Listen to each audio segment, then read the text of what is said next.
Добро пожаловать в Бангладеш. Направляемся мы в деревню. Всего 5 часов езды от столицы. И едем мы туда, чтобы найти крестьян, производителей риса. Риса не простого, а риса воздушного. То есть, это что-то наподобие воздушной кукурузы. Потому что рис в таком виде является неотъемлемой частью всех сладких блюд, также соленых. То есть любой перекус на уличной еде в 90% случаев сопровождается именно рисом в таком виде. Бангладешский автобус. За окном часто мелькают банановые плантации, небольшие, финиковые пальмы, много-много риса. Сейчас сезон сбора, поэтому уже рисовые карты не зеленые, а на стадии уборки. Также небольшие участки с ананасовыми плантациями. Самих плодов еще не видно. Сам куст небольшой. Еще не сезон для ананасов. Мой коллега из Бангладеша говорит, прежде чем идти и снимать видео, нужно быстро перекусить. Поэтому мы остановились в какой-то забегаловке. Вроде бы плюс-минус чистенько. По крайней мере, я хотя бы увидел, что руками не накладывают овощи, а есть большая ложка. Но все равно я заказал омлет себе и лепешку. Наверное, за последний месяц это первый омлет мой будет. Аж желудок обрадовался. Рядом находится кухня. Там что-то жарится. Повар в майке. Человек, который ест. Кухня. И еще один повар, он там готовит омлеты. И еще после вкусных завтраков и обедов могут отрыгнуть вам в лицо. Это считается здесь не зазорным, то есть это нормальное явление. Я пару раз, конечно, был дико ошарашен, но мне потом объяснили, что это нормально. Ничего здесь такого нет. Это выходят обыкновенные газы, а то, что ты рядом стоишь, это твои проблемы. Поэтому как-то так. Еда, которая прошла минимум количества рук.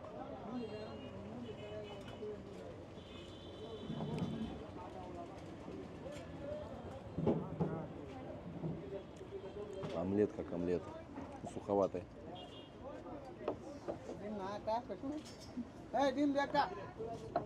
Очень сухой. Что-то запищало. Кто-то провода замкнул.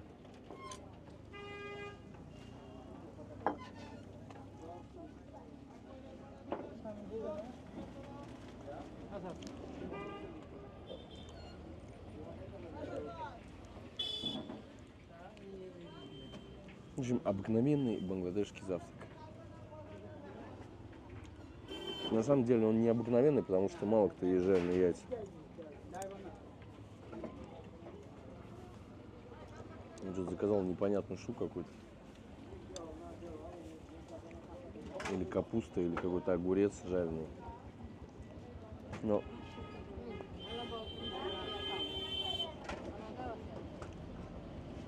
привкус такой специфический. Ну, конечно же, после вкусного завтрака нужно попить чай. Чай пакетированный всегда с собой в кармане, потому что здесь наливают какой-то там непонятный чай. В основном это что-то похожее на чай. Чай здесь не горячий, как топленое молоко. Я говорю, это нормальная температура? Да, говорит. Ну, там такой пакетик еле растворился, бедненький. Все приходят в такие заведения попить чай, укусить кексика сладкого. Какой-то быстрый перекус на 15 минут. Этого, в принципе, достаточно, чтобы выжить пару часов. Я здесь что-то наступил, что ли? Так, наша задача сейчас найти рикшу. Мото, вело, неважно какую. Здесь этого добра, конечно, хватает. Дяденька с рыжей бородой. Кто бы что ни говорил, для меня местная кухня скудноватая. То есть они питаются, в отличие от нас, совсем по-другому. Какие-то быстрые перекусики, постоянно рис. Главное, чтобы был рис в рационе. Все. Рис дает энергию, углеводы, все, больше ничего не нужно. Ну и к рису все остальное. Всевозможные овощи, яйца, если есть. Мне здесь не хватает белка, я это чувствую. Я иногда просто подхожу и заказываю пару отварных яиц, чтобы съесть. Сейчас, пока сидели в кафе, местные что-то прям так бурно обсуждали. Я попросил перевести меня. В общем, вчера кому-то в сарай залезла огромная змея и съела 27 куриц. Именно съела. Не укусила, умертвила, а именно съела. То есть это что-то было огромное. Ее вспороли 27 куриц. Я даже не представляю, что за змеи. Он так и человека может сглотнуть. Такие объемы. Мы заехали в какую-то глушь. Вот реально прям деревня. Вот даже здесь смотришь какое-то помещение метр на метр, и у всех стоят швейные машинки, жак. Все что-то шьют. То есть страна привыкла шить. Нечего делать, пойду пошью. Нечем заняться. В выходные дни пошьем. То есть это уже как хобби. Где-то здесь сказали. Все это дело происходит, но шума не слышно никакого. Но я вижу дрова. Это уже о чем-то говорит. Что-то греется. Да нет, вот оно. Сразу. Здесь очень дымно. Я так понимаю, в том конце это уже последний этап. А начало всего процесса здесь засыпается рис в такие чаны. Он же перемешивается. Внизу дрова жгутся.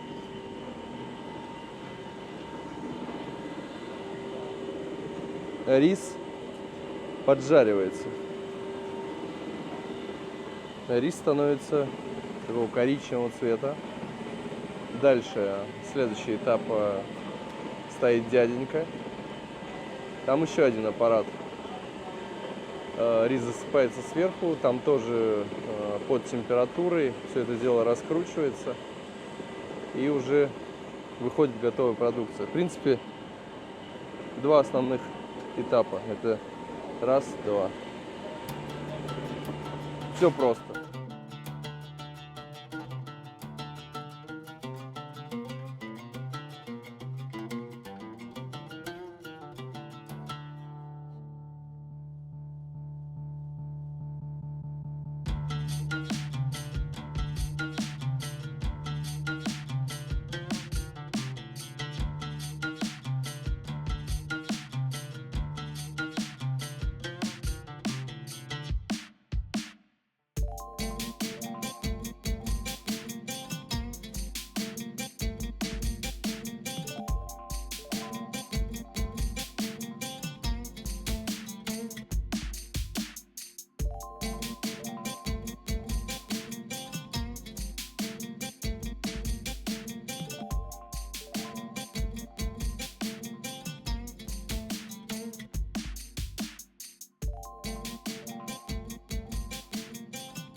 Конечный продукт выглядит вот так вот. Puffed rice. Воздушный рис. Невозможно было находиться в цеху больше 5 минут. Я не представляю, как там сидят женщины. Во-первых, там очень пыльно.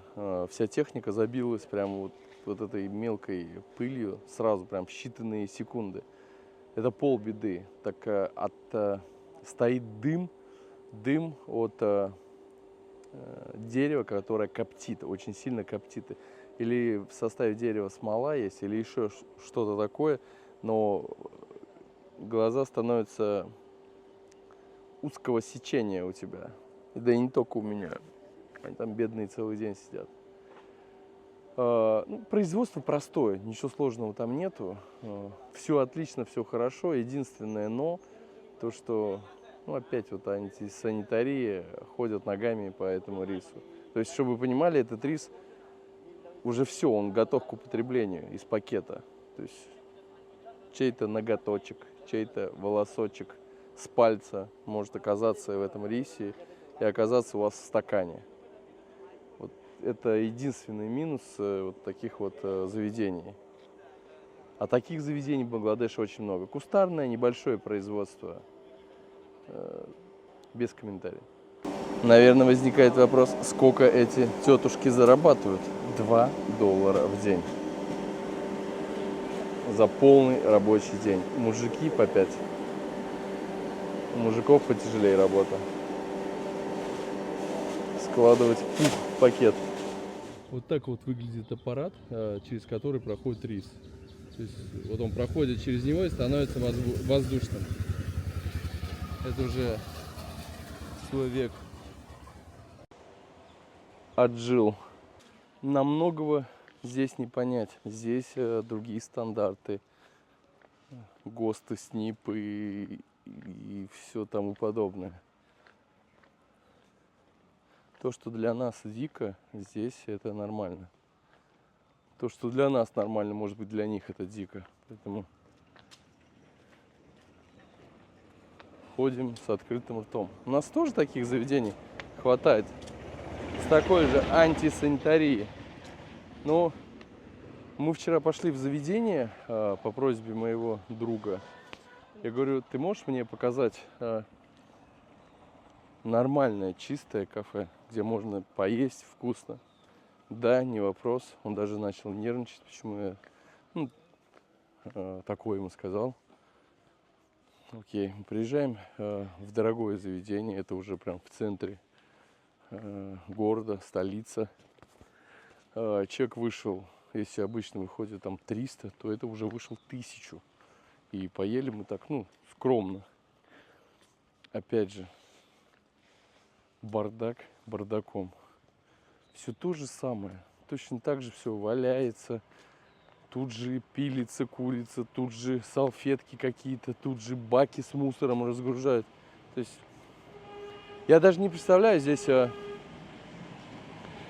каково это местным будет увидеть какой-то дорогой ресторан, где все идеально чисто, все беленькое, все вымытые, выбритые, выглаженные, крахмальная скатерть, идеально прозрачные стаканы, официанты в перчатках. Здесь, наверное, это будет как музей. И что самое интересное, сегодня мы с ним встретились, он говорит, у меня заболел живот после этого вчерашнего дорогого заведения. Я говорю, если честно, у меня тоже как-то мне некомфортно стало. Вот итог. Дорогое, бедное, все одно и то же здесь. Рис, уже новая партия. Через 4 месяца сезон дождей начнется. Уже готовится. Этой воды достаточно, чтобы он дотерпел рис до сезона дождей. Везде банановые деревья. Здесь почему-то очень много песка. Значит, где-то или река рядом, или какой-то карьер песчаный. Это песок встречается везде. И едем в соседнюю деревню. опять хотят удивить меня чем-то интересным. Я вспомнил, где я последний раз ел такой рис. Это был сок финиковой пальмы. Налили в стакан, чуть больше половины, а остальное засыпали вот таким вот рисом. То есть ты и пьешь, и ешь одновременно.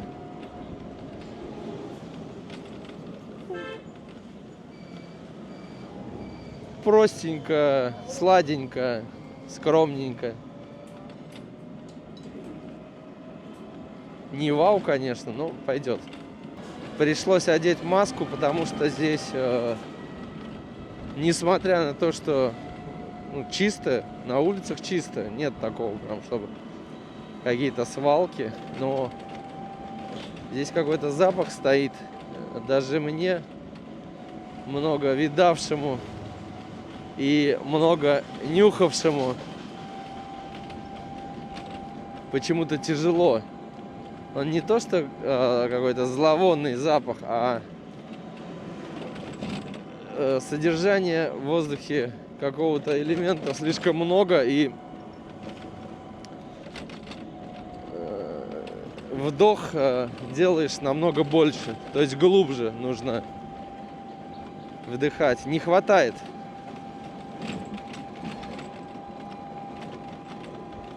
Скорее всего, какое-то производство есть где-то рядом. Потому что смог стоит. Попытка номер 2 попить черный чай. Горячий чай.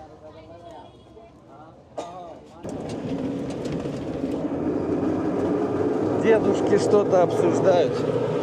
Наверное, увидели крупную рыбу. Мы в пекарне. Сейчас мы находимся в участке, где уже готовая продукция продается. Стеллажи с готовой продукцией. Ну, местная такая вкусняшка, как обычно. Так, ну заходим мы теперь внутрь. Нас здесь ждет. Что нас здесь ждет? Я так понимаю, это последняя стадия, где уже упаковывается продукция. Поэтому здесь чисто. Ну, чисто. Просто серо все.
покинули мы данное заведение.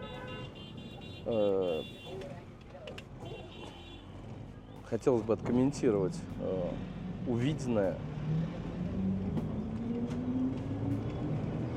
Я, конечно, был реально в шоке.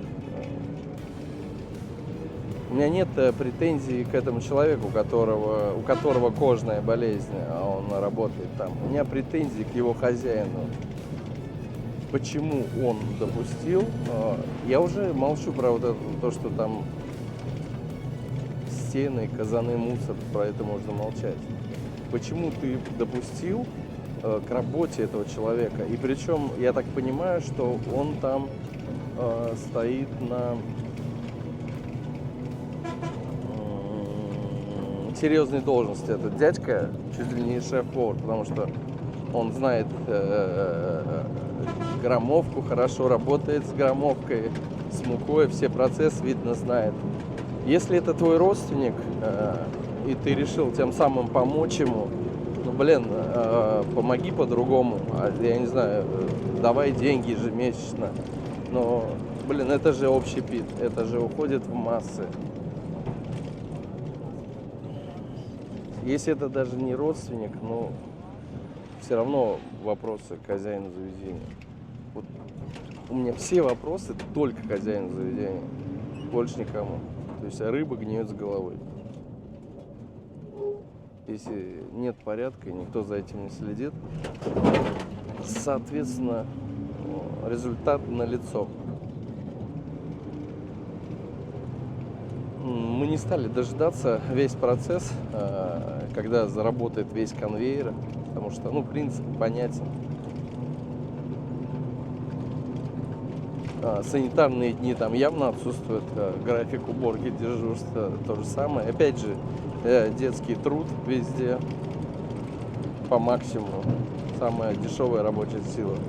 И в конце мой бангладешский друг говорит: а не хочешь ли ты, Денис, посмотреть здесь рядом, как делают сыр? И я ему говорю: наверное, на сегодня хватит. Хватит про еду.